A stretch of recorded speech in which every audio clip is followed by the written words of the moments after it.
¿Cuáles son esos conceptos que vamos a ver el día de hoy? Los conceptos que veremos el día de hoy son la administración del tiempo, misión, visión y valores, el concepto de titularización, gerencia de proyectos y gestión ambiental. Entonces esos son los últimos 5 conceptos que nos faltan por ver y son los que vamos a abarcar en este día.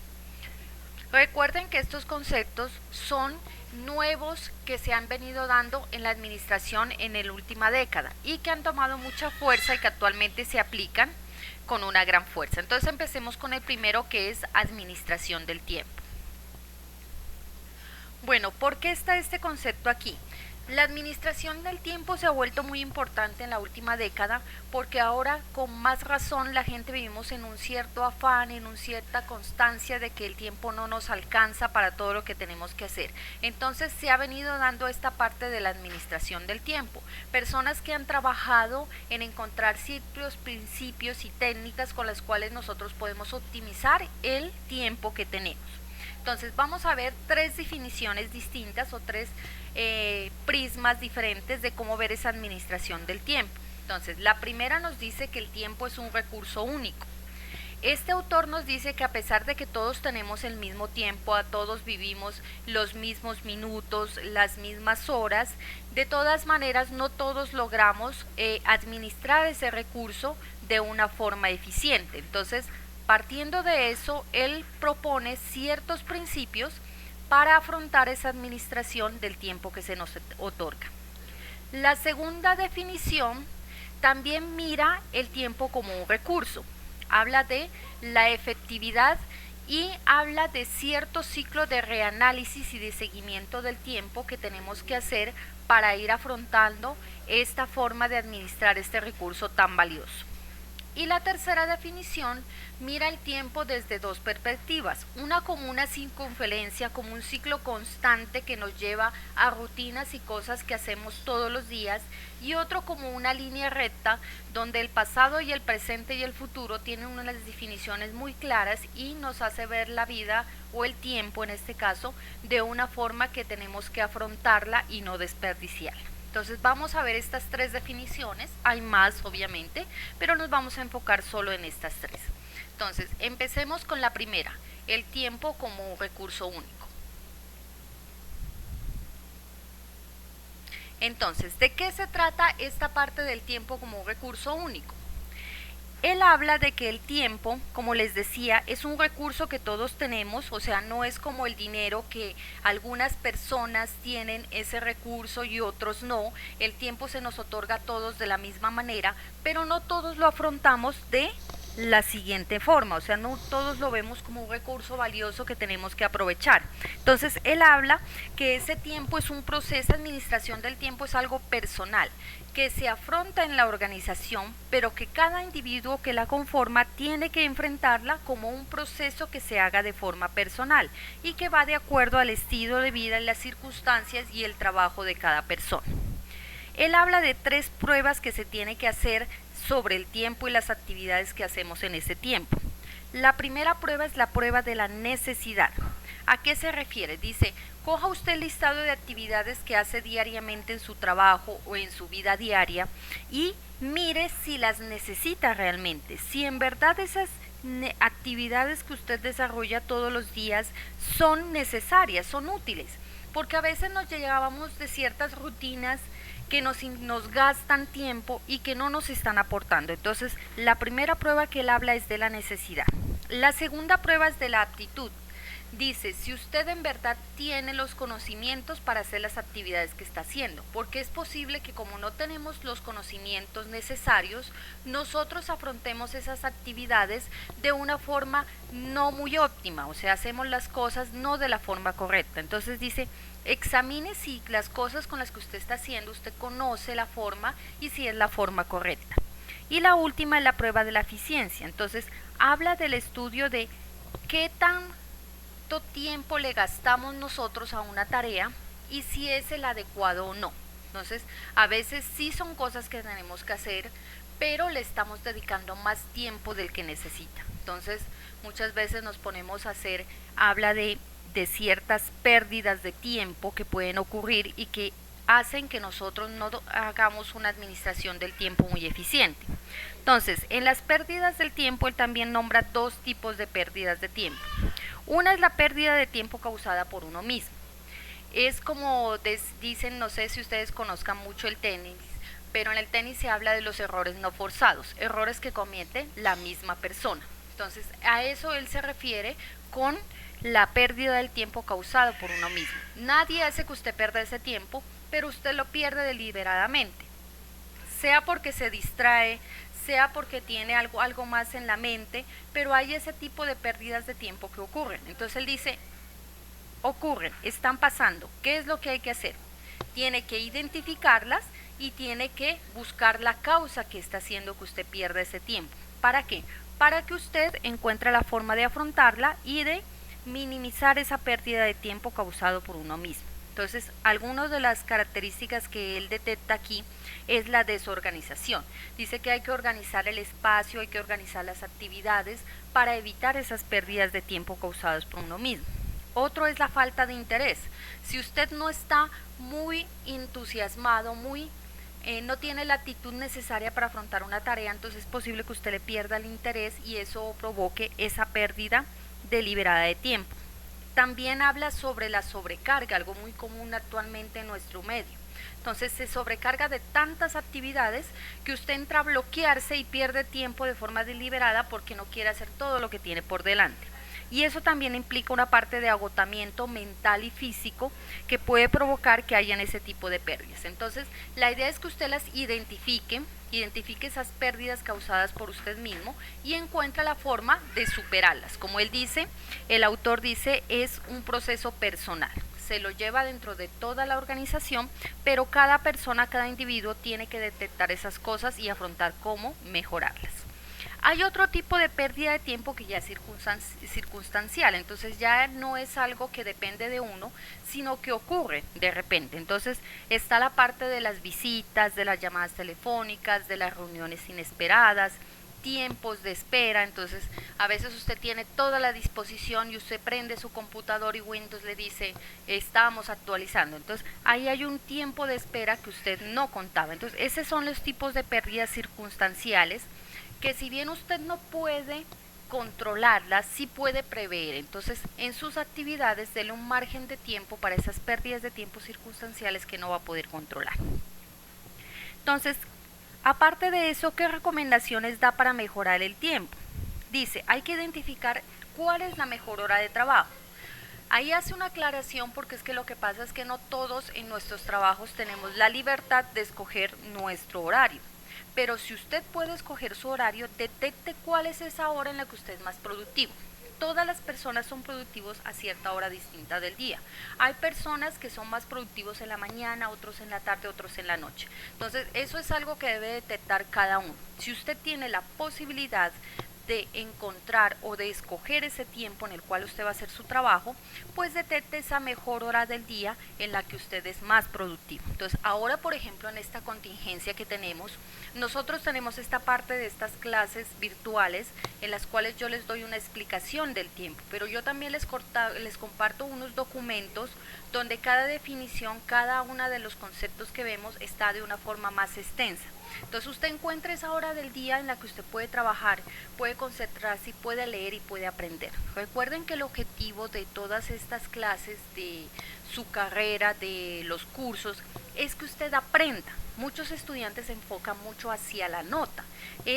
La esencia del aprendizaje es entender los conceptos y poderlos aplicar cuando usted se le ofrezca resolver algún problema o realizar alguna actividad de su vida profesional. Ese es el objetivo general. Entonces, ahora que estamos en esta virtualidad, más que nada, toda esta parte de la administración del tiempo nos puede venir muy bien, porque nos movieron toda nuestra rutina diaria y entonces tenemos que redefinir esas tareas, redefinir esos tiempos en los que podemos tener y tenemos la facilidad de administrar nuestro tiempo. Entonces es muy interesante todo esto que propone el autor de esta parte. Habla de asignar ciertas prioridades. Entonces usted ya tiene una lista de actividades que usted ya descartó las que no necesitaba y se quedó sola con las necesarias, y usted ya hizo una prueba de actitud, usted tiene los conocimientos para hacerlas y puede hacer de una forma eficiente en su mejor hora del día. Entonces dice ahora de las prioridades.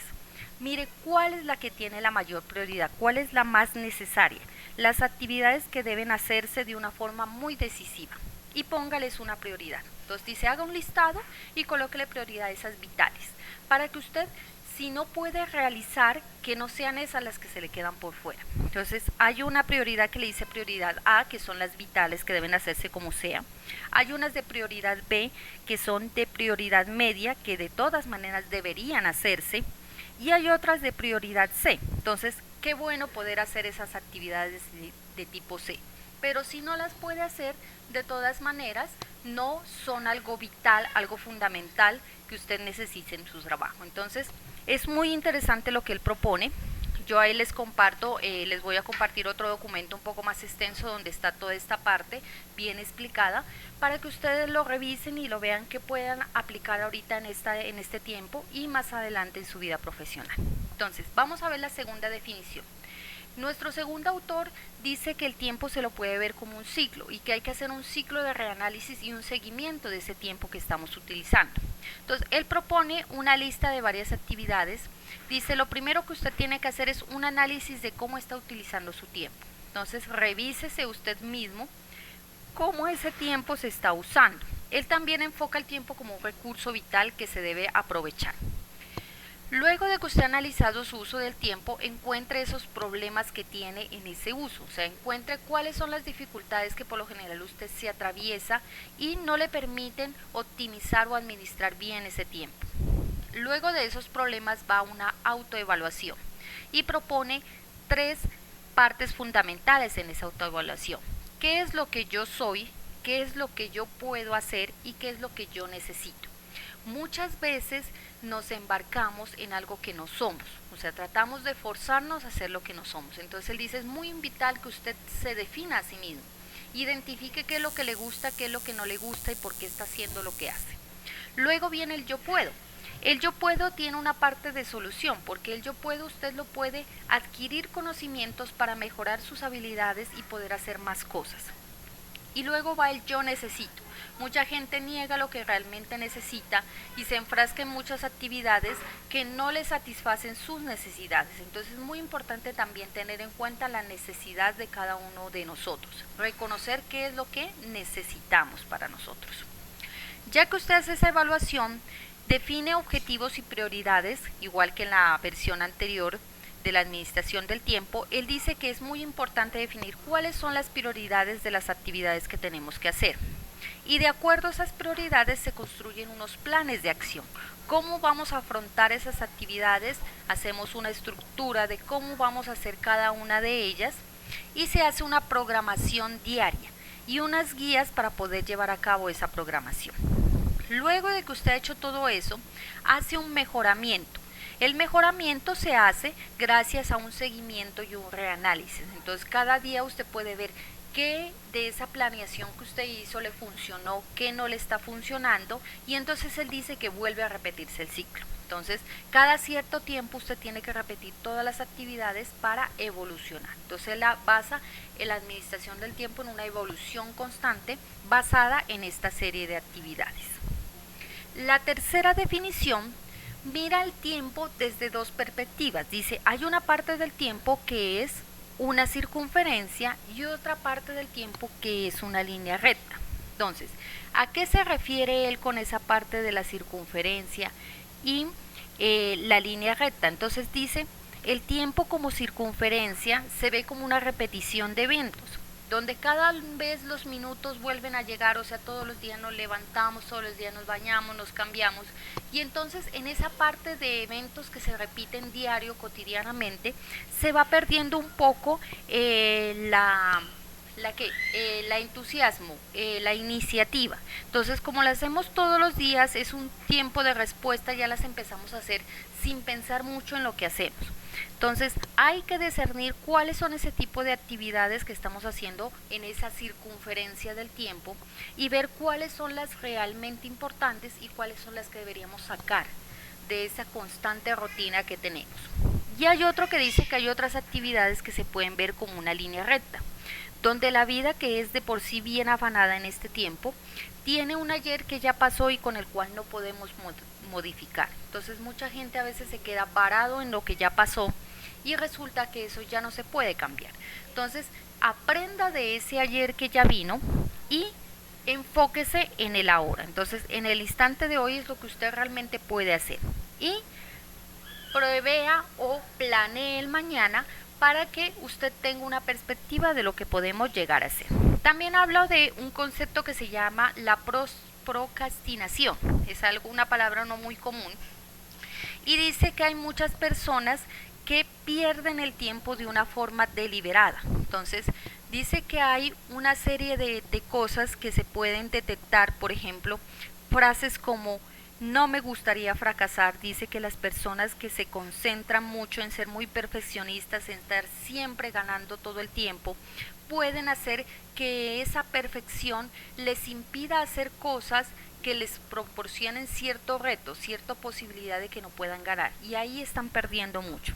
También hablan de otra cosa que es no es el momento adecuado. Entonces personas que dicen que no, es que tal vez hoy no, tal vez el próximo mes o cuando sea en vacaciones haré tal cosa. Entonces van perdiendo la posibilidad de hacer ciertas actividades por estar aplazando las cosas. Y hay otro tipo de personas que dice primero buscan su premio y después sí ya tratan de hacer las cosas. Entonces dice, yo tengo que hacer una tarea, pone el ejemplo de un estudiante, tiene que hacer una tarea, entonces dice, no, hoy es viernes, como voy a hacer la tarea todo mañana sábado, entonces hoy viernes por la noche me voy de fiesta, me voy mi premio porque mañana yo voy a tener que estar muy ocupado.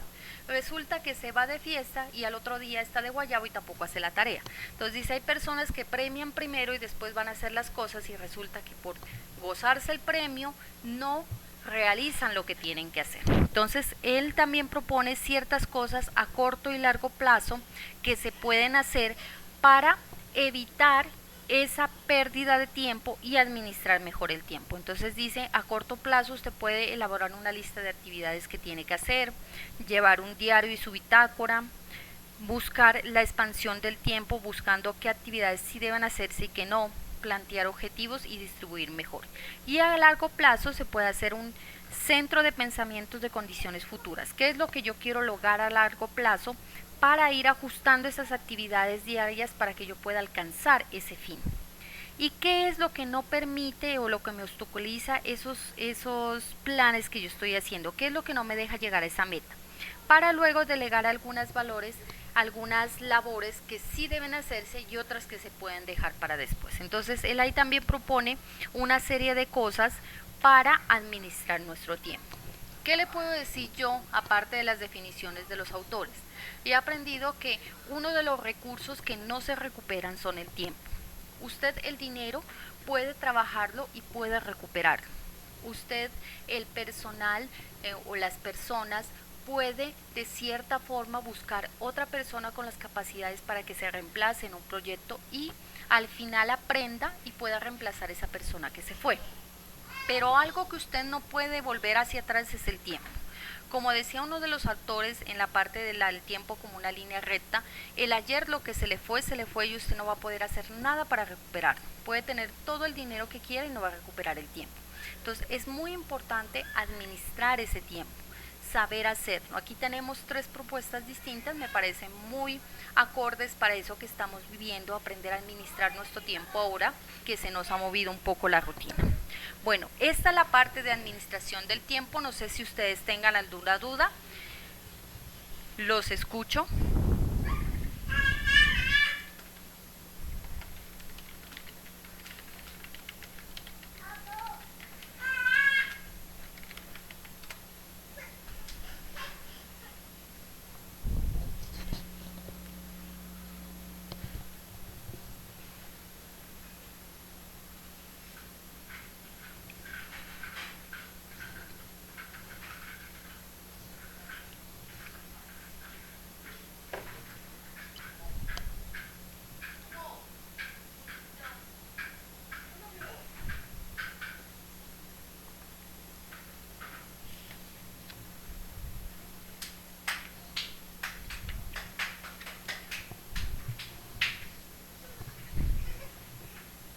Bueno, entonces, Como está clara esa parte de la administración del tiempo, vamos a nuestro siguiente concepto. El siguiente concepto que ha tenido mucha fuerza últimamente es el de misión, visión y valores. Entonces, últimamente todas las empresas han hecho un esfuerzo por definir esa parte de cuál es la misión, cuál es la visión y cuáles son los valores que hay en cada institución. Entonces, ¿cuál es el objetivo de esto? En la parte de misión, lo que se busca es entender el para qué existe la empresa. Entonces, ¿por qué está la empresa aquí y cuál es su razón de ser? Entender esto hace muy vital tan solo para las personas de la alta gerencia, sino que todas las personas que conforman la empresa o la organización tengan muy en claro esa misión. Entonces, las organizaciones se han previsto eso, de delimitar esas partes, cuál es la misión, cuál es la visión y los valores, y que todos los miembros de la compañía o de la empresa las conozcan. Entonces, por ejemplo, si ustedes entran a la página de la Universidad de Nariño y mira quiénes somos, ustedes pueden encontrar misión, visión y valores de la universidad. Entonces, ahí es donde se proyecta en la primera parte de la misión, ¿para qué existe? Entonces, contesta esa pregunta, ¿para qué existe esta empresa y cuál es su razón de ser? La segunda, que es la parte de la visión, centra un objetivo ya un poco más estratégico. Entonces, por lo general la misión se proyecta en un lapso de tiempo. En 5 años esta empresa será la pionera en el campo de acción en la región. Entonces, ese son el tipo de visiones que usted puede encontrar, puede consultar de la universidad o de otras empresas. Por lo general siempre se da un lapso de tiempo donde se trata que la empresa se proyecte a futuro en ese lapso cómo va a estar. Entonces, en 5 años, ¿cómo usted ve esta empresa? ¿Cómo va a estar? ¿Qué va a hacer? Por lo general lo que se busca es que las empresas crezcan, entonces ahí se trata un objetivo de crecimiento, un objetivo de a cumplir para que la empresa vaya evolucionando.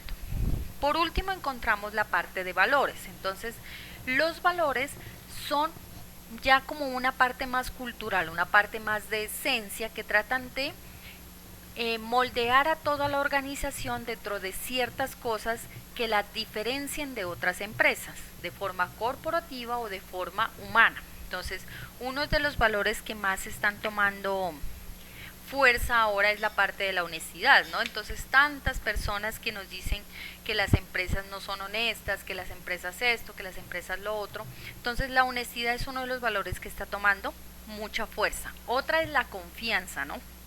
La confianza que tiene el cliente sobre la empresa es vital.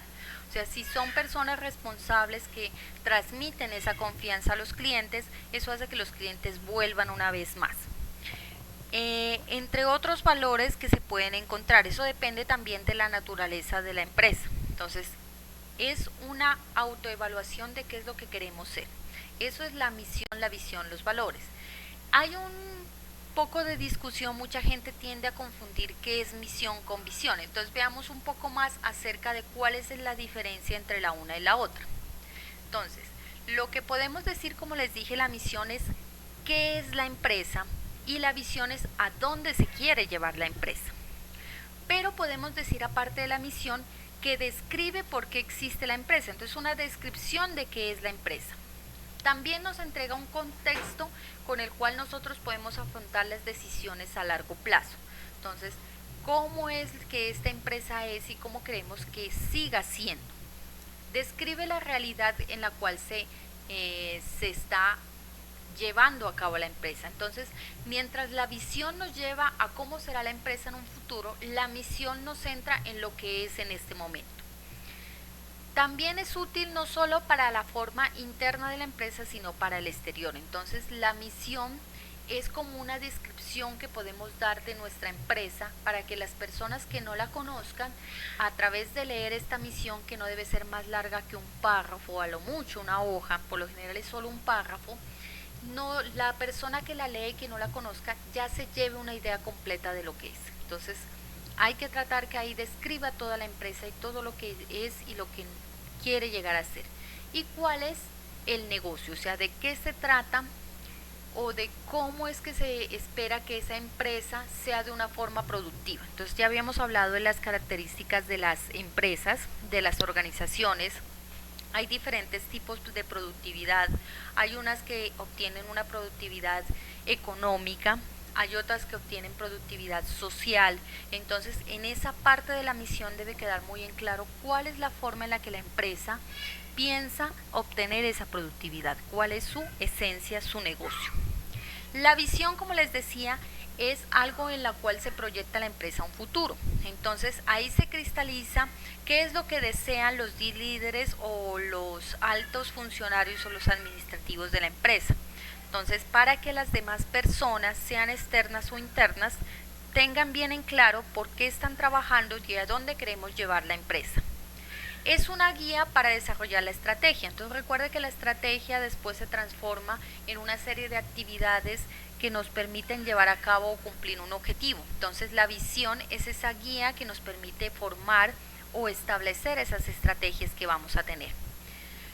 Describen una realidad que inspira, o sea, normalmente las visiones lo que quieren es que la gente diga, bueno, en un futuro vamos a hacer algo más grande de lo que somos ahora, y que eso genere toda una inspiración dentro de los empleados para que trabajen de una forma conjunta para alcanzar esos logros. ¿Por qué se plantean un periodo de tiempo específico?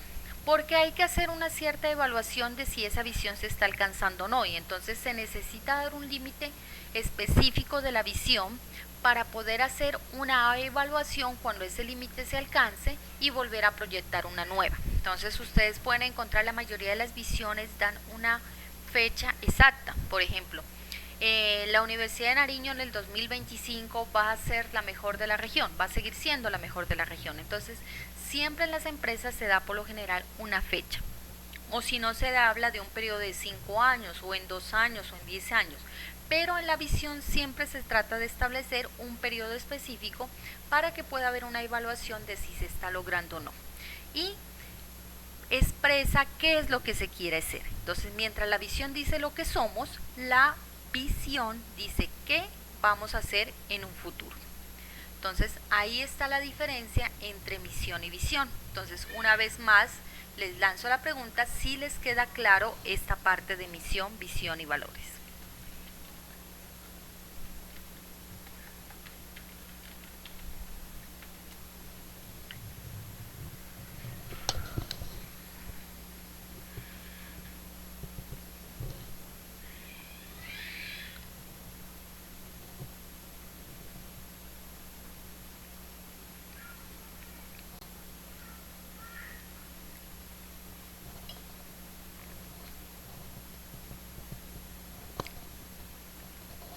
Bueno, el compañero nos pregunta qué pasaría si en algún caso no se cumple la misión. Entonces recuerden que la misión trata de describir lo que es la empresa. Entonces, si no se cumple con esa descripción, estamos dando una misión, una expectativa errada a las personas tanto internas como externas de la empresa. Entonces siempre hay que tratar de ser muy fieles en la descripción que hacemos en la misión. La visión. Bueno, la visión ya es, como decimos, un proyecto. Los proyectos a veces se cumplen y a veces no se cumplen. Si no se cumple la visión, hay que hacer una evaluación y una retrospectiva para ver por qué no se cumplió. ¿Para qué? Para encontrar esos obstáculos o esos problemas que se nos enfrentaron y que no nos permitieron cumplirla.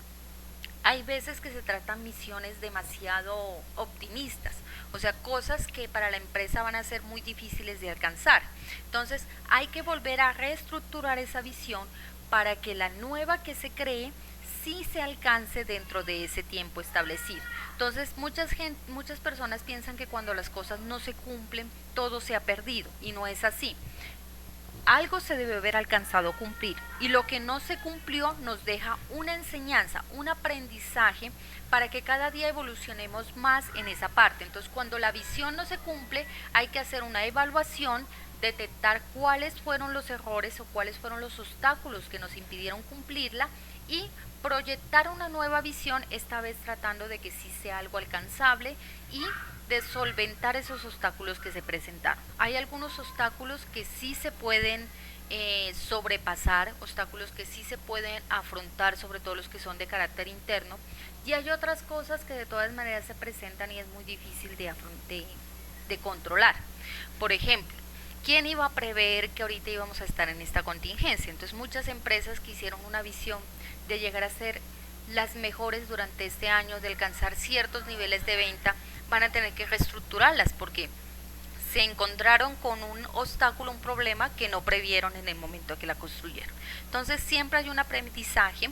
Si la visión no se alcanza, hay que hacer una evaluación y hay que detectar qué fue la razón por la cual no se alcanzó. ¿Sí queda claro?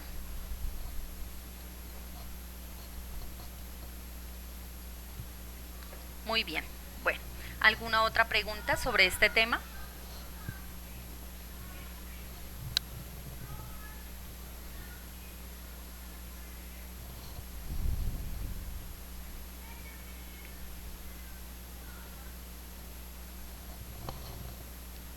¿Sí? ¿Alguna pregunta?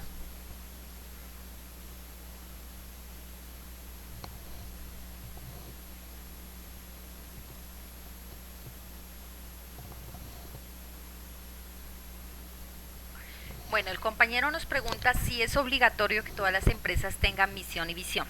No, todos estos conceptos que estamos viendo de la administración son tendencias que han surgido en las organizaciones actualmente. Entonces, no es obligatorio, pero sí es necesario porque todas lo están implementando. Ahora, si uno se va enfocado a ciertos estándares de calidad que muchas empresas les gusta alcanzar, por ejemplo, ustedes han oído certificada con ISO 9000, por ejemplo. Entonces, ese tipo de estándares de calidad por lo general traen ese tipo de condiciones. Entonces, el estándar de calidad en el cual está basado la Universidad de Nariño, ustedes lo pueden ver, está certificada en varios estándares de calidad, obligan que la universidad tenga una misión y una visión. Entonces, es obligatorio si la organización o la empresa se acoge a ciertos estándares de calidad. Entonces, casi todos, los que yo no los he leído todos, pero la gran mayoría de los estándares en los cuales yo he revisado exigen que una empresa tenga misión y visión. Pero si usted es una empresa pequeña que apenas está surgiendo y no tiene visión y visión, pues no, nadie se lo va a exigir. En la Cámara de Comercio no le dicen si no tiene misión y visión no puede trabajar, no es exigente. Entonces se puede decir que es obligatorio dentro de ciertos contextos, depende de cómo la empresa se quiera estructurar, y no es obligatorio en otros. Pero la mayoría de las organizaciones públicas privadas tienen misión y visión. Entonces, bajo esa presión de grupo, yo diría que sí es necesario que cada uno la tenga. Sobre todo por las cosas buenas que nos dan. Tener bien en claro qué somos para todos los miembros de la organización es muy importante para que afronten su trabajo diario con cierto entusiasmo, con cierta decisión. Y la visión nos permite enfocarnos hacia futuro para crecer. A veces cuando no nos planteamos esas metas hacia dónde queremos llegar, pues nos caemos en eso que dicen la zona de confort y seguimos haciendo lo mismo de siempre y no evolucionamos. Entonces, no sé si te queda claro, es obligatorio dentro de ciertos contextos, pero a mí me parece que sí toda empresa debería tener una misión y una visión establecida. ¿Sí queda claro?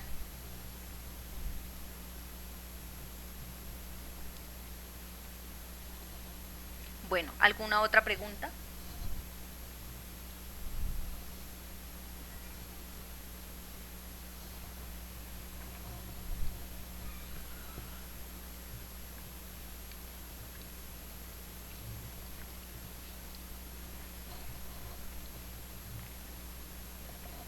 Bueno, el compañera pregunta, dice si la visión es lo mismo que un objetivo.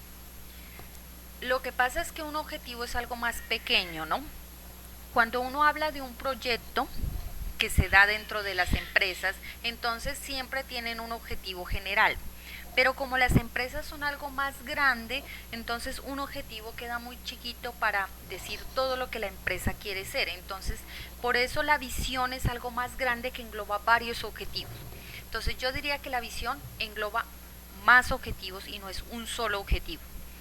Cosas pequeñas como los proyectos, entonces ya no encuentras visión, sino que encuentras objetivo general y objetivos específicos. Como las empresas son algo más grandes y están tratando de llevar a cabo varios objetivos al mismo tiempo, se crea lo que se conoce la visión. Entonces yo diría que la visión es como algo más grande, una versión superior de lo que es un objetivo. Pero lo puedes entender por esa parte, es más o menos como un objetivo que la empresa quiere alcanzar a un periodo de tiempo específico. ¿Sí te queda claro? Muy bien. ¿Alguna otra pregunta sobre esto?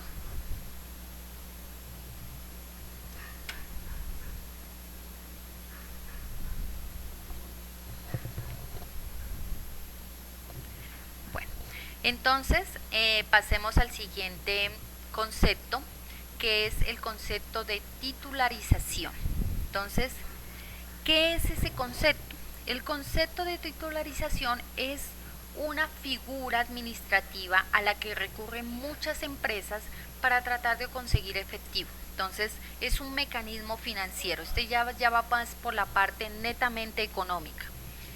¿Cómo se consigue esa solvencia económica? Se la consigue a través del respaldo de activos. Entonces, usted genera un flujo de caja, un dinero económico que usted puede utilizar y pone, por así decirlo, en prenda algún tipo de activo. Recuerde que si usted tiene un activo de difícil venta pero de mucho valor, un ejemplo, una casa o un edificio, usted tiene ahí un respaldo con el cual puede conseguir un dinero. Entonces, eso es lo que hace la titularización. Usted pone en prenda, por así decirlo, un activo que es valioso, obviamente, y cierta capitalizadora le da a usted un dinero que usted puede utilizar y puede invertir. Obviamente, allí hay una ganancia por parte de la persona que le da el efectivo, eso no se lo va a negar. Muchos tratan de decir, no, nosotros trabajamos por nuestros clientes, pero ellos siempre tienen una ganancia que por lo general es alta con ese dinero con el que ustedes dan. Entonces hay que tener mucho cuidado con esta figura de la titularización, porque algunos lo ven como una salida rápida, alguna crisis financiera, pero tienen que tener bien en claro los términos en los cuales se realiza esa titularización. Entonces, la fiduciaria, la capitalizadora que le emite a usted esos títulos valores, obviamente va a tener una ganancia y va a tener unas garantías. Usted puede perder ese activo si usted no cumple con esos términos. Entonces hay que tener mucho cuidado.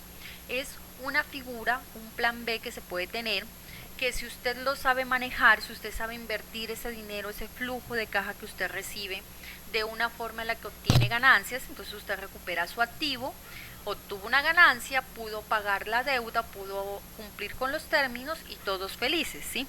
Pero si usted no cumple, entonces usted puede perder su activo. Entonces hay que tener cuidado con esa parte de la titularización. Pero hay que conocerla y saber que si se llega a necesitar, usted puede utilizarla. Entonces por eso es importante saber de qué se trata. Entonces, más o menos, ¿cómo funciona esa titularización? Aquí hay un esquema básico, no siempre se presenta de la misma manera, pero en general hay ciertos participantes. Primero está el originador. ¿Quién es? Es la persona que tiene ese bien, ese valor, el cual necesita convertirlo en un efectivo, ¿sí? Entonces, él tiene un bien, digamos un edificio, puede ser un vehículo, puede ser algo que implique cierto valor económico, pero que no se puede transformar en efectivo. Hace esa transferencia de ese título valor a un agente de manejo. Esa agente de manejo puede ser, por lo general, es una fiduciaria o puede ser otra entidad que se encarga de hacer ese contrato y de recibir ese bien valor como una garantía para entregarle a usted un dinero. Y luego ese patrimonio pasa para que sea un bien de flujo que usted puede utilizar en diferentes cosas. Entonces, hay diferentes formas o diferentes mecanismos en los que se puede dar ese esquema básico. Puede ser una estructura de proceso en la que también haya un colocador. Ese colocador es alguien que se encarga de la venta de esos títulos en el mercado, porque es posible que el agente de manejo o la entidad financiaria le dé un título pero no se lo convierta en efectivo. Entonces, no sé si ustedes alguna vez se hayan dado o se hayan topado con una figura que manejan los bancos que se llaman los CDTs.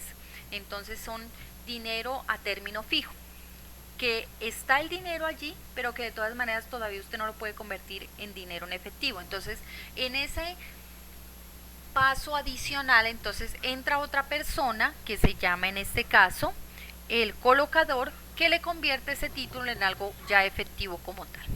También está la parte de los inversionistas. Me dice el compañero que es la fiduciaria. Entonces, la fiduciaria es la empresa que se apropia de ese bien valor y que le entrega usted el dinero o le entrega usted un título valor. Entonces es la que le convierte a usted eso mientras tanto. Mientras ese tiempo ella tiene la autonomía durante ese bien valor. Digamos, si es un edificio y usted se lo entrega a la fiduciaria le da un dinero, pero usted no va a poder hacer nada con ese edificio, no lo puede vender, no lo puede modificar. Durante ese tiempo él lo posee, ¿sí? Entonces la fiduciaria es esa empresa. Obviamente ellas tienen una ganancia.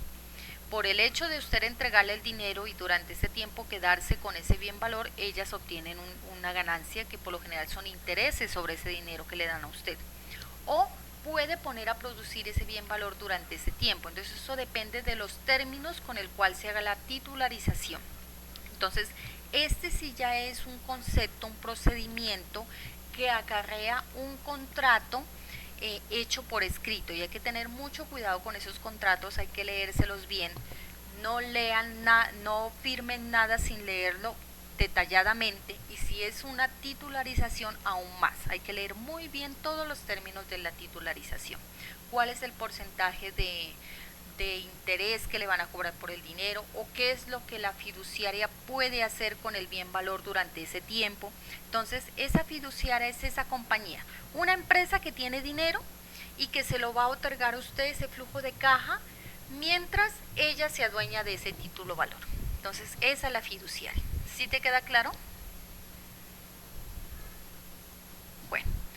También hay otras formas, o sea, no siempre es una fiduciaria, puede haber unos inversionistas. Entonces, los inversionistas también son personas que tienen mucho dinero y que otorgan ese bien valor o lo reciben como un respaldo, pero también obtienen ganancias de lo que usted otorgue con esa inversión que haga usted por ese flujo de caja. Entonces, ellos se quedan con ese bien valor de respaldo, le entregan a usted el dinero y lo que usted lleve a cabo con ese dinero, si le da una ganancia, él lo recupera también. Entonces también tiene un porcentaje de la ganancia. No sé si ustedes se han visto un programa en televisión que se llama El tanque de tiburones, donde van personas que tratan de obtener esos inversionistas. Entonces a eso se refiere también esa parte de titularización. Ahí entran a una negociación diciendo, bueno, yo le doy el dinero, pero usted qué porcentaje de ganancia me va a dar. Entonces eso también se puede dar dentro de la titularización.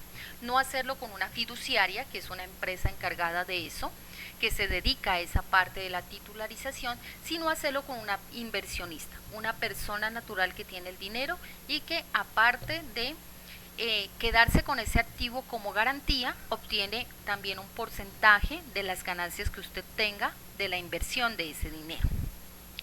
Ahí también hay otro concepto que se habla de la calificación de riesgos. Entonces, a más alto sea el riesgo, más grande va a ser ese porcentaje de ganancia que obtiene la fiduciaria, ese interés que le cobra usted por el dinero, y más grande va a ser el valor del título valor que usted, del activo, perdón, que usted necesita poner en prenda para obtener ese dinero. Entonces hay unas calificaciones de riesgo, hay la AAA, que es la máxima calificación, hay AA, que es un riesgo mínimo, A, que es un riesgo básico.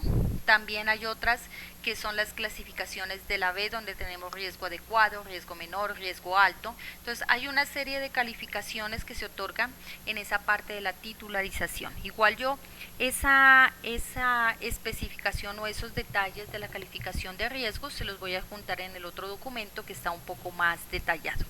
Pero por ahora lo que quiero que ustedes entiendan de este concepto es que se da cuando una persona, una empresa, una organización tiene un activo, necesita dinero y lo convierte en un título valor para obtener ese flujo de caja que necesita para cubrir ya sea un gasto, una deuda, un proyecto, porque puede ser que usted haga esa titularización para obtener efectivo, llevar a cabo un proyecto y obtener una ganancia. Entonces, ese es el concepto de titularización. ¿Tienen alguna duda en este concepto?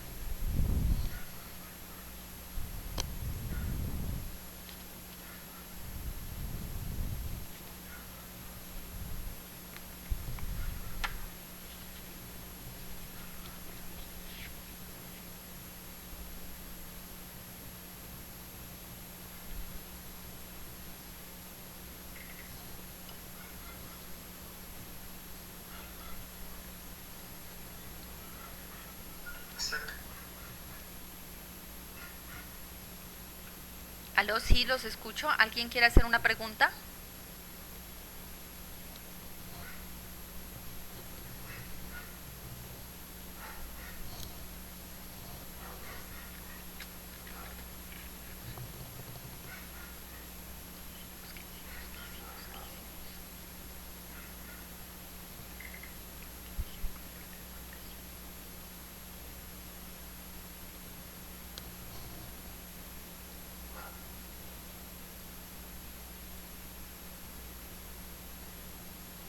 Bueno, hay un compañero que me dice, hay una diferencia con el préstamo bancario. La diferencia con el préstamo bancario es que usted solamente le entregan el dinero después de hacerle un estudio de factibilidad. Entonces usted tiene la capacidad económica para afrontar el préstamo y cubrir las cuotas y los intereses, a usted le aprueban el préstamo. En el préstamo bancario usted no tiene que llevar un bien valor en prenda. Entonces, esa es la diferencia entre la titularización y el préstamo bancario. El préstamo bancario le presta dinero bajo su historia crediticia. Entonces, si usted tiene una buena historia crediticia, usted ha sido cumplido con otros créditos, siempre paga, entonces a usted le prestan un dinero. Si usted va por primera vez a solicitar un préstamo bancario, entonces es posible que el dinero que le presten sea bajo, que los intereses de pronto sean altos y que le piden soportes como por ejemplo una constancia laboral o un codeudor, que son muy difíciles de conseguir últimamente. Pero entonces la diferencia esencial entre el préstamo bancario y la titularización es que en el préstamo bancario no hay un bien valor en prenda y en la titularización sí lo hay. ¿Sí le queda claro esa diferencia al compañero? Ok, muy bien. Entonces, ¿no tienen ninguna otra pregunta sobre este tema?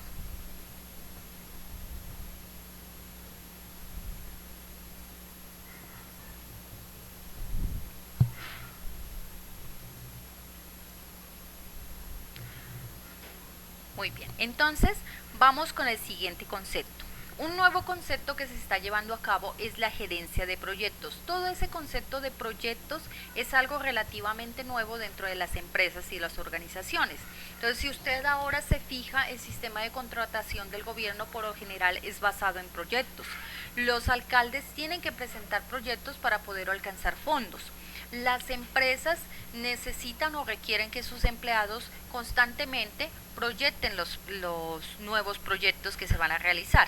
Entonces, hay que entender primero que todo, para afrontar este concepto, ¿qué es un proyecto? Entonces, se considera un proyecto un esfuerzo temporal que se lleva a cabo para crear un producto, un servicio o un resultado único. Entonces, esa definición nos deja bien en claro varias cosas de los proyectos. Primero, un esfuerzo temporal. ¿Qué significa? Significa que todo proyecto debe estar enmarcado en un claro límite de tiempo, un principio y un final. Y ese final no debe ser más allá del mediano plazo. Hay proyectos a corto plazo, que significa que no llevan más de un año. Proyectos a mediano plazo, 5 años. Más allá ya no se considera un proyecto, ya es una empresa lo que se considera más de 5 años. Entonces, un proyecto es un esfuerzo temporal, algo que va a tener un límite de tiempo, un principio y un final, y que busca crear algo. Entonces, para que sea un proyecto debe tener una creación, ya sea un producto. Puede ser que usted va a crear una nueva gaseosa, va a crear un nuevo producto alimenticio, va a crear un nuevo vehículo. Bueno, puede crear un producto, puede crear un servicio. Entonces, usted puede decir que va a prestar el servicio de asistencia técnica. Entonces, ese es un nuevo servicio y puede implicar un proyecto. Va a decir que va a prestar el servicio de electricidad. Entonces, ahí hay todo un proyecto para construir una electrificadora. Lo otro que se puede presentar es un resultado único. Entonces, los resultados únicos son algo que nadie ha creado. Porque si usted, por ejemplo, dice que va a crear una nueva gaseosa, es un producto que ya está en el mercado, pero que usted va a crear su nueva versión. En cambio, si usted dice, por ejemplo, que se va a inventar, ¿qué les puedo colocar? Una nueva forma de construir con un material nuevo, entonces estamos hablando de un resultado único. Entonces, por lo general, los resultados únicos son resultados de proyectos de investigación. Esos son los que llevan a un resultado único. Entonces, para que sea un proyecto, primero, debe ser algo temporal, tener un principio y un final. Y segundo, deben crear algo. Pueden crear más de una cosa. Usted puede decir que tiene un proyecto que va a dar un producto, va a dar un servicio y un resultado. Perfecto.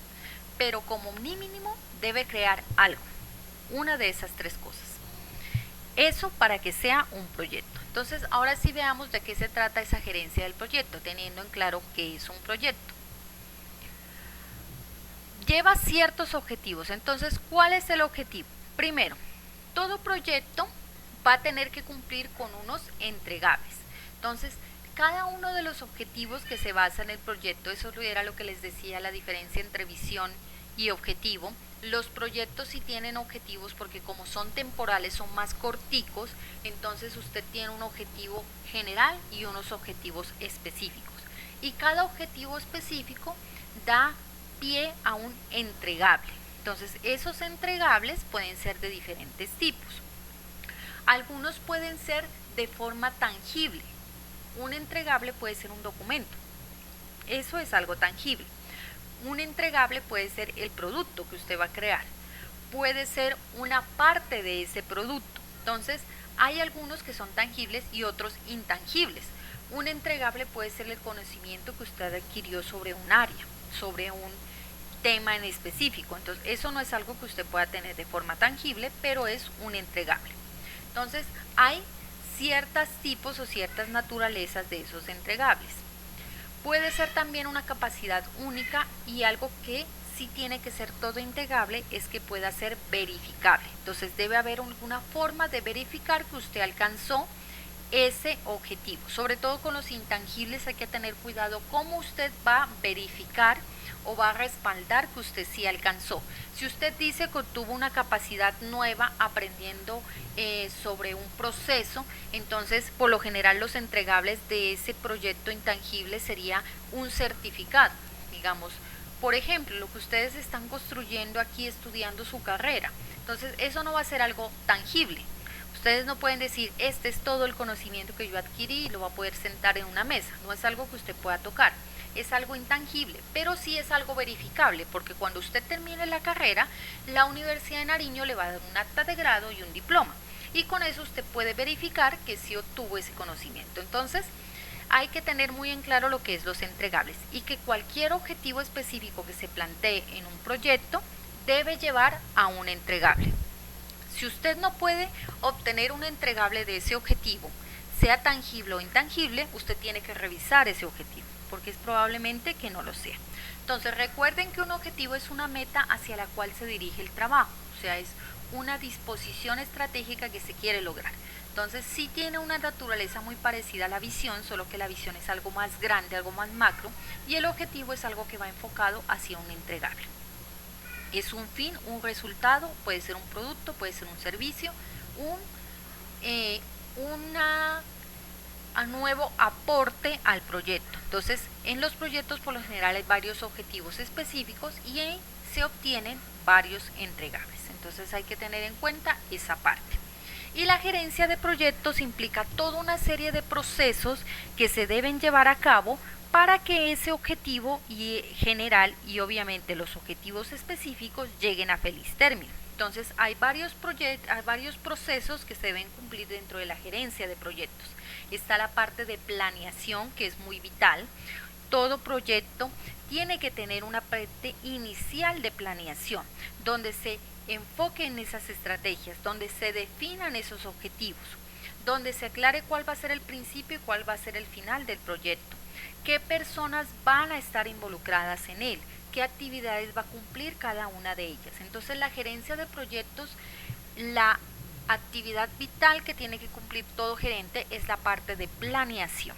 Luego de la planeación, cuando el proyecto ya inicia, está la parte de administración y control. Entonces, todo gerente tiene que administrar esos procesos, todas esas actividades, los recursos que se invierten en un proyecto. Hay tres tipos de recursos vitales en todo proyecto, que es el dinero, las personas y el tiempo. Entonces, todo gerente tiene que estar muy pendiente de la administración de esos recursos. También tiene que estar pendiente del control, de que las cosas se estén llevando en su término.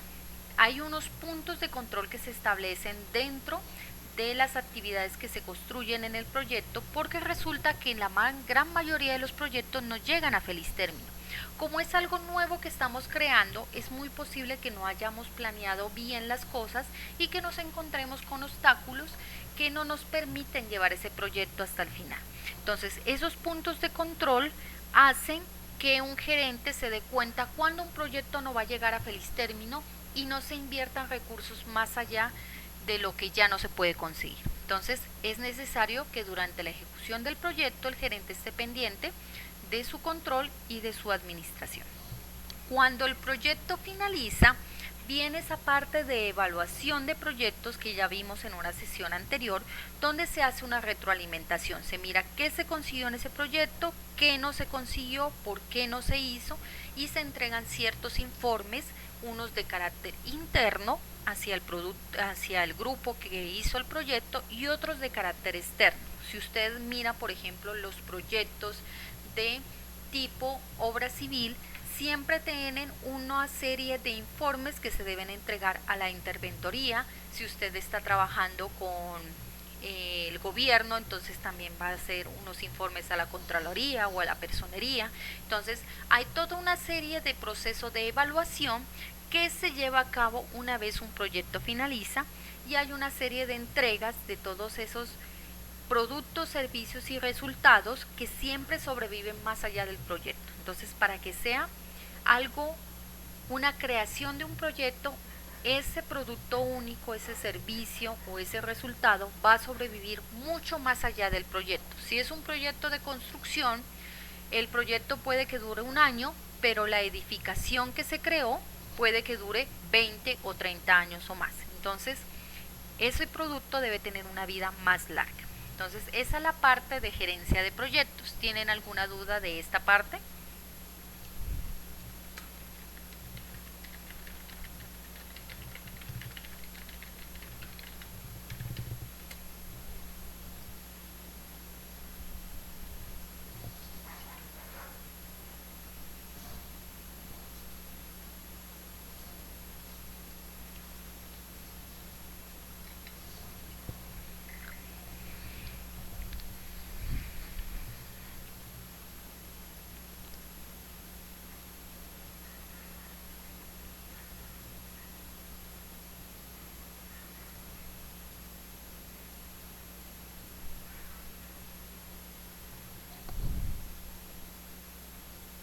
Bueno, entonces recuerden que todo proyecto tiene una serie de entregables que pueden ser producto único, servicio único o resultado único. El último tema que vamos a tratar el día de hoy es la parte de la gestión ambiental. Este concepto ha venido tomando fuerza con toda la parte actual de que nos dicen que está la parte del calentamiento global, que la naturaleza se está desgastando. Entonces está toda esa parte de la gestión ambiental. Aquí se cita una frase, dice: no es tarde para empezar a darnos cuenta del enorme daño que le hemos causado a nuestro planeta. Entonces esa es una nueva tendencia que se viene dando en todas las organizaciones y en todas las empresas, de que tenemos que voltear a ver los daños o los efectos colaterales que le estamos haciendo al planeta, porque estamos llegando a un punto de quiebre donde no podemos seguir abusando de este planeta, porque si no nos vamos a quedar sin dónde vivir. Entonces es necesario que todos empecemos a tomar esa conciencia ambiental, y eso se ha venido dando no solo en la sociedad. Hay estos nuevos movimientos como Greenpeace y toda una serie de grupos que están apoyando a la conservación del planeta, sino que también se ha dado esa presión sobre la parte social y sobre la parte política. Entonces todos los países tienen ciertas políticas ambientales, y ahora no solo es una tendencia de que las empresas quieren volverse ecoamigables o quieren ser cada vez mejor con el planeta, sino que ya es una exigencia de tipo legal.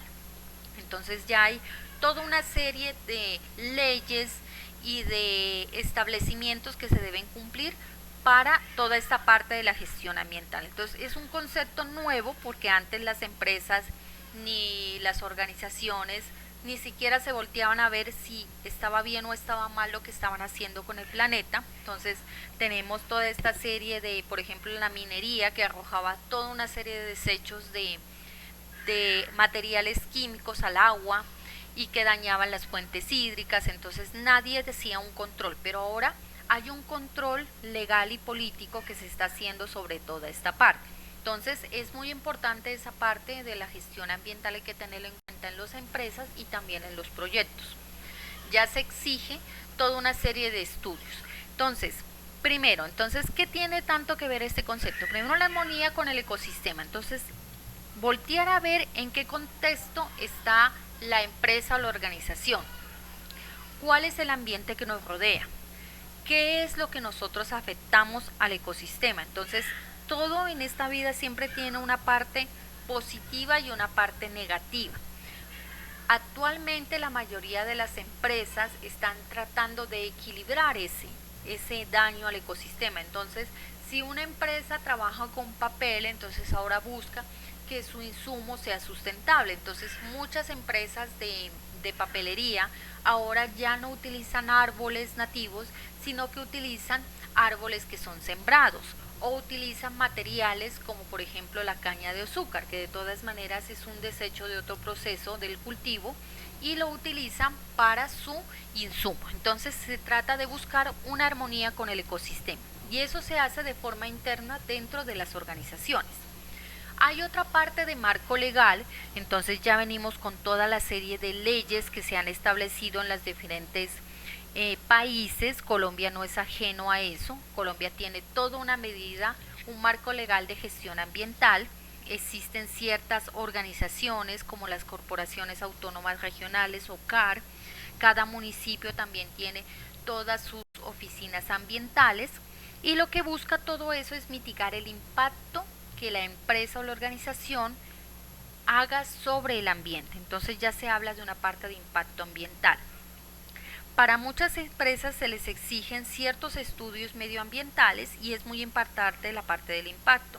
Si se habla de los proyectos, también tienen unas marcas o unos establecimientos sobre ese impacto ambiental que se tenga. Entonces, ¿qué es un impacto? Es la influencia o repercusión, sea negativa o positiva, que recae sobre el medio ambiente que rodea a la empresa, la organización o el proyecto. Entonces recuerden que no siempre el impacto ambiental es negativo, también puede haber cosas buenas. Entonces hay algunos proyectos que purifican el agua, entonces ahí hay un impacto positivo al ambiente. Pero se le pide a todas las empresas y las organizaciones que se hagan los estudios y que esos impactos queden establecidos en documentos que se entregan a las entidades o a los entes territoriales correspondientes al lugar donde se ubiquen las empresas. Entonces hay unos diagnósticos que se hacen, el diagnóstico de efecto ambiental que tiene la organización y cada uno de los proyectos, donde se certifique que ese impacto ambiental que usted está reportando pueda ser medible y que esas mediciones son legales y son respaldadas. Entonces, no solo es decir, bueno, yo soy muy ecoamigable y no tengo un impacto negativo con el sistema, sino que también tiene que demostrarse a través de un diagnóstico efectivo. Entonces hay toda una serie de estudios que se tienen que llevar a cabo.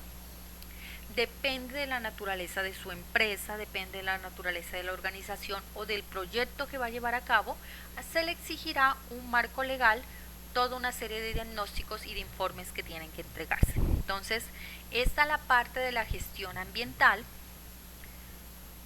No sé si tengan alguna duda hasta el momento allí de esta última parte.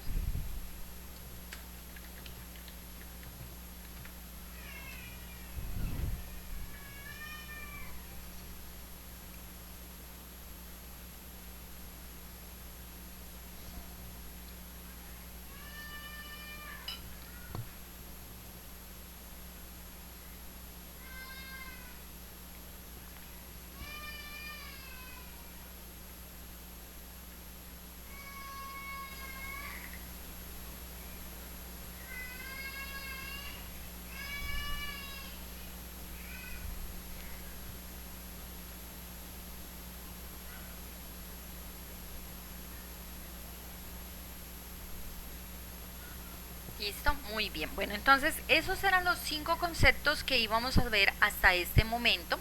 Con eso cerramos este ciclo de conceptos actuales que hay en la administración. Eran 18 conceptos que fuimos viendo poco a poco durante estas sesiones. Algunos contribuyeron con una investigación o con algún aporte, ya sea unas diapositivas, ya sea un documento, o sea, algunos hicieron videos. Entonces todo eso también aportó a esta parte de los 18 conceptos. Muchas gracias a los compañeros, no se preocupen que todos tuvieron su retroalimentación. Y ahora vamos a tratar de hablar de unas medidas que se tomaron en la universidad. Yo les compartí un documento en el que decía que había que hacer una concertación sobre cuáles van a ser las estrategias de evaluación. Entonces, hola. Lo primero que les voy a pedir es que por favor me coloquen en el chat el nombre de las personas que están ahorita en la reunión para yo saber con quién tanto pues voy a poder hacer esta estrategia. Recuerden que a mí aquí en el Jitsi algunos sí me aparecen con nombre, otros solo me aparecen con iniciales. Entonces por favor allí en el chat colóquenme en el nombre para saber quién tanto está, ¿sí? ¿Lo escucho?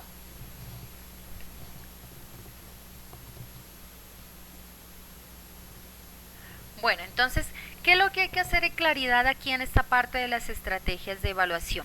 Lo que hay que hacer... Ay, no puede ser cierto. ¿Aló, me escuchan?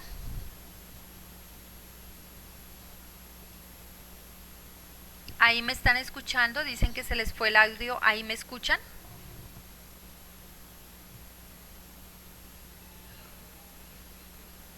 ¿Ya? Muy bien.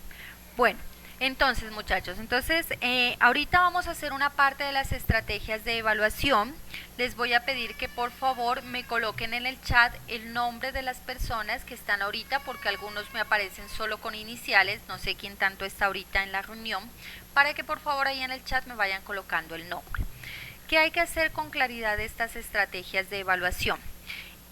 Aún la universidad no nos ha definido cuál va a ser el de tipo de calificación. No se sabe si va a ser una calificación cuantitativa o si por el marco de la emergencia nos vamos a pasar a una calificación cualitativa. Entonces, ¿cuál es la cuantitativa?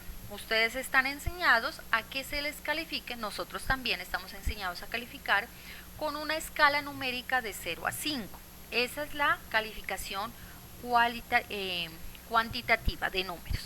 La otra, la cualitativa, es la que utilizan, no sé si ustedes recuerden o vivieron eso en el colegio o sepan de quién lo vivió hace poco, donde se da por logros. Entonces dice, el estudiante alcanzó tal logro. Entonces hay una escala, una rúbrica cualitativa de cualidad, se alcanzó o no se alcanzó los logros. Entonces, actualmente se está trabajando en un proyecto dentro de la universidad para definir cuál va a ser esa metodología de calificación, si será una escala de números o si nos vamos a pasar a una cuantitativa. Entonces, por ahora lo que se busca hacer en esta semana con ustedes los estudiantes es una concertación de cómo se va a hacer esa evaluación, sin importar que va a dar a cabo o va a dar como resultado un número o va a dar como resultado un concepto o un logro. Vamos a tratar de enmarcar o de ver qué posibilidades tenemos para hacer la evaluación. Entonces, dentro de los mecanismos que la universidad nos ha otorgado a todos los docentes está la parte del COES. Entonces, el COES es una plataforma basada en Moodle en la cual se pueden hacer una serie de actividades para obtener evaluaciones. Está la parte del foro, está la parte del cuestionario, está la parte de las actividades o tareas, que es lo que nosotros venimos haciendo, está la parte de quiz, de cuestionarios. Entonces la idea es que si bien nosotros ya hemos utilizado algunas estrategias, tratemos de concertar cuáles son las que se pueden llevar a cabo y cuáles no. La universidad tiene muy en claro, y nosotros los docentes también, que hay ciertas características diferentes entre los estudiantes. Entonces tenemos unos estudiantes con los que se puede hacer un trabajo síncrono, que significa lo que estamos haciendo ahorita, unas actividades en línea, unos estudiantes que tienen la capacidad de conocerse. Entonces con ustedes se va a llevar a cabo unas estrategias de evaluación. Hay otros estudiantes que trabajan de forma asíncrona, entonces son los que solamente pueden entrar de vez en cuando a realizar o a efectuar ciertas actividades, entonces con ellos haremos otras estrategias. Y hay otros estudiantes que definitivamente no tienen la posibilidad de conectarse, sea ni síncrona ni asíncrona, entonces con ellos se van a llevar unas estrategias diferentes. Entonces lo que se busca es que, por ejemplo, con ustedes que sí tienen la capacidad de conectarse a estas clases en línea, tratemos de ver cuál es lo que les queda a ustedes más sencillo para trabajar. Entonces, la propuesta de la universidad es utilizar el COES, porque es la plataforma institucional. Pero si ustedes no están muy de acuerdo con eso, tenemos otras estrategias como las que ofrece Google, donde ofrece toda una serie de trabajos en línea. Se pueden hacer trabajos, se pueden hacer cuestionarios, hay formularios y otras plataformas de otro tipo. Entonces, yo propongo que nos acojamos con el COES porque la mayoría de ustedes están matriculados allí. Podemos trabajar ya con algo que ya hemos hecho algunas actividades. Ustedes me han enviado esta parte de conceptos actuales, muchos me han enviado por la plataforma, entonces ya por lo menos tenemos un avance y ya lo conocemos. Pero si ustedes pueden plantear otra estrategia, les parece que otra plataforma es más adecuada, la están utilizando con otro profesor, entonces la idea es que ustedes propongan. Aquí estamos para hacer una concertación. Yo les propongo algo, ustedes también proponen y entre todos llegamos a un acuerdo. Entonces, no sé, ustedes los escucho si alguno tenga algún planteamiento que se pueda dar, algo que ustedes quieran proponer.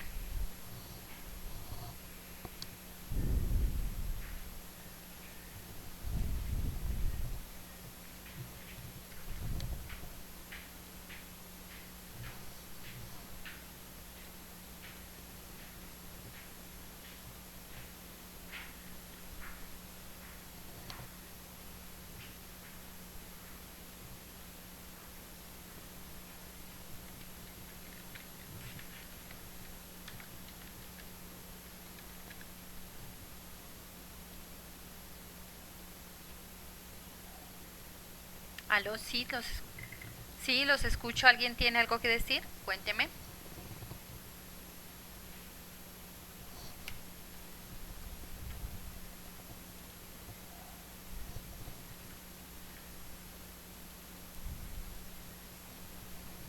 No sé, cuéntenme, ¿ustedes están utilizando algún otro tipo de plataformas con otro docente, algo que les parezca que pueda resultar mejor? ¿O está bien como lo estamos llevando a cabo hasta ahorita? ¿Podemos seguir manejando el COES?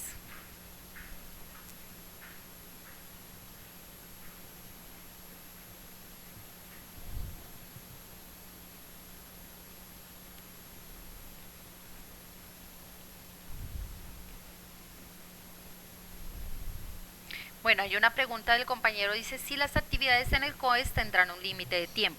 Claro, las actividades van a tener límite de tiempo, la recomendación es que sea de una semana para que si ustedes no pueden hacerlo ahorita durante la clase, pues tengan toda una semana para entrar en el momento en el que ustedes puedan hacer alguna actividad.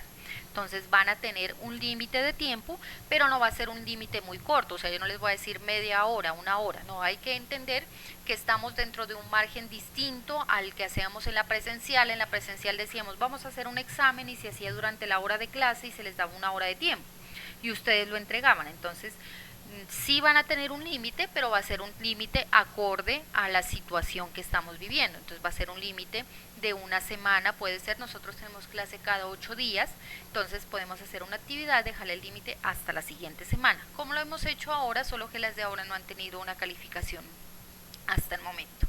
Entonces, no sé si te queda clara la duda. Algunos proponen que el COES, no sé si alguien más tiene otra duda o otra sugerencia.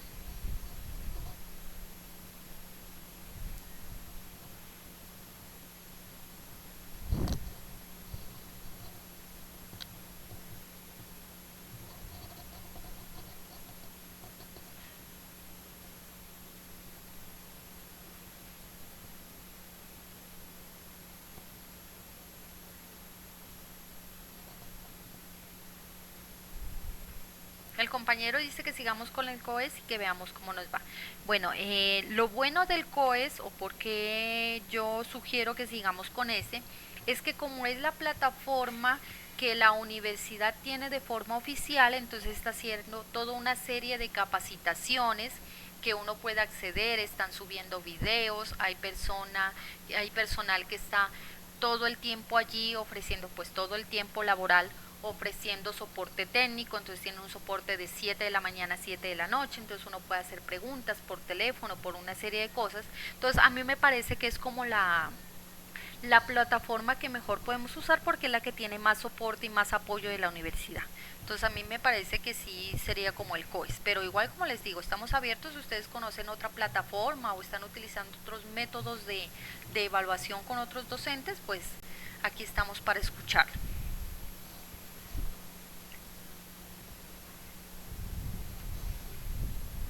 Bueno, el compañero dice si los parciales se reemplazan por talleres o se hace de forma virtual. El concepto de parcial pues no se va a poder llevar a cabo porque recuerden que el parcial tiene unas características netamente presenciales. Entonces los parciales podían tener una versión similar aquí en la virtualidad que serían los cuestionarios. Entonces se podía hacer un cuestionario, el cuestionario tendría un tiempo, no todos lo harían al mismo tiempo, perfectamente se le puede dar en el COES hay la posibilidad de decir, una vez usted entre puede tener 2 horas para desarrollar su cuestionario, puede tener 3 intentos para hacerlo, entonces tendrán unas características distintas, no vamos a hacer parciales porque no se acoplarían a lo que nosotros estamos haciendo. Entonces se reemplazarán por otras cosas. Obviamente esa concertación de la evaluación que hicimos al iniciar la asignatura, pues no se va a llevar a cabo porque estaba planteada para un trabajo presencial. Entonces, una vez nos aclare la universidad cómo va a ser esa evaluación, si va a ser por números o va a ser por logros o conceptos, entonces entraremos a concertar porcentajes y todo lo demás. Y los parciales obviamente se van a reemplazar. Lo más parecido que vamos a tener un parcial sería entonces un cuestionario con un tiempo límite de desarrollo y con unos intentos de validación. Se puede dar unos 3 intentos para que usted haga el taller y se le puede entregar la nota máxima que haya obtenido en uno o la nota promedio de los 3 intentos. Eso también lo podemos concertar.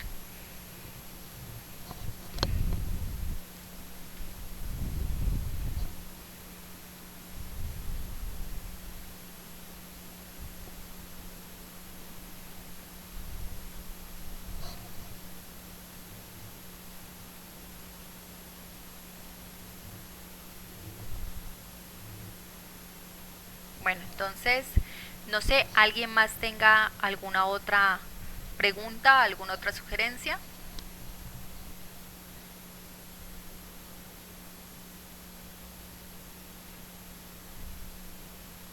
Bueno, igual de todas maneras, como esta es una concertación que se trata de hacer con todos los estudiantes, entonces yo voy a lanzar esta pregunta de las estrategias también en el WhatsApp. Ustedes ya saben cuál es mi número de WhatsApp, mi correo electrónico. Si quieren hacer alguna sugerencia y no la quieren hacer ahorita aquí en el chat del grupo, la pueden hacer por esos medios. Durante toda esta semana voy a tener abierto esta pregunta de cuáles son esas estrategias de evaluación que a ustedes les parece más adecuada para continuar. La pregunta de si hay alguna fecha tentativa para los cuestionarios, bueno, esa la resolveremos una vez nos aclaren cuál va a ser el calendario académico. Esa es otra cosa que la universidad está trabajando para estructurar cómo será ese calendario académico de nuestro semestre, que obviamente ya no va a terminar en la fecha que teníamos pensada, eso va a tener que modificarse, pero ya que nos den unas fechas de calendario, entonces nosotros ya haremos unas fechas para esos cuestionarios, para esas evaluaciones. Una vez nos digan si va a ser números o van a ser conceptos, entonces concertaremos porcentajes de cómo se van a obtener esas cosas. Por ahora no hay fechas tentativas de los cuestionarios.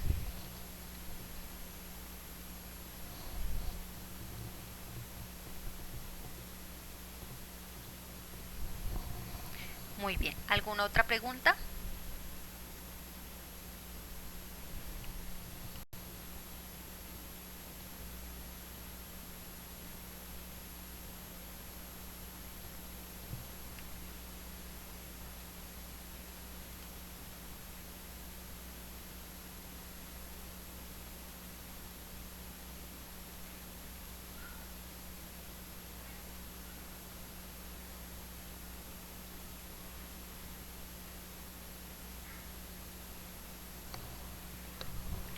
Bueno, muchachos, entonces como les digo, esta pregunta de las estrategias va a quedar abierta. Cualquier aporte o cualquier sugerencia, ahí estoy para atenderlo. La idea es que entre todos estemos de acuerdo. Creo que la mayoría de los que estamos aquí estamos de acuerdo con que continuemos con el COES. Entonces yo creo que por ahora esa sería la estrategia. Igual como les digo, esto va a estar en concertación durante toda esta semana hasta la próxima clase. Entonces yo la próxima clase les digo, la mayoría votaron por el COES o hay sugerencia de otra herramienta. Claro, todos nos tenemos que adoptar a estrategias de evaluación porque como esta contingencia se nos extendió, vamos a tener que empezar a hacer evaluación, no podemos seguir sin evaluar lo que vamos haciendo. Entonces todos los docentes tienen que adoptar alguna estrategia de evaluación, esa es la recomendación que se ha dado desde la universidad. No sé si algunos se dieron cuenta, pero había una pregunta de una compañera que por qué habíamos pasado la clase de las 2 a las 4:30, entonces estábamos en una capacitación, nos están capacitando a los docentes cerca de cómo se puede hacer esa evaluación, las diferentes plataformas que existen. La universidad está liderando la parte del COES, pero también nos está capacitando en otras como Google, hay otras serie de herramientas que hay en internet que están disponibles. Entonces nos están capacitando en eso para que tengamos varias opciones con las que podemos trabajar. Cada docente va a tomar una estrategia dependiendo de la naturaleza de su asignatura. Habrán algunas asignaturas que son muy prácticas y entonces con ellos van a tener que tomar unas estrategias distintas. Pero la nuestra es de tipo teórico, entonces podemos adaptar perfectamente el COES, se adapta a nuestro trabajo, se puede hacer a través de cuestionarios, a través de foros y actividades y podemos trabajar. Los otros docentes, pues como les digo, cada cual dependiendo de la naturaleza de su asignatura, tomará sus estrategias con sus estudiantes. ¿Alguna otra duda?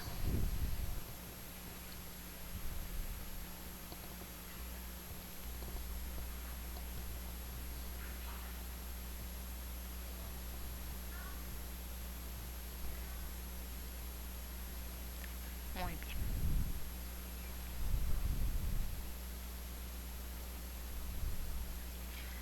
Bueno, muchachos, entonces yo creo que por el día de hoy ha sido más que placentero estar con ustedes aquí.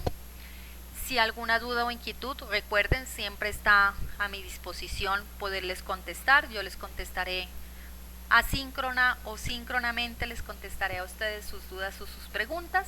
Entonces seguiremos trabajando. Yo les estaré comunicando cualquier cosa que salga oficialmente de la universidad acerca de la evaluación, acerca de los calendarios. Yo se les estaré compartiendo en el grupo de WhatsApp. Por ahora, más que decir muchas gracias por estar aquí y cuídense mucho, por favor, que tengan un buen resto de día y un resto de semana muy bien. Hasta luego.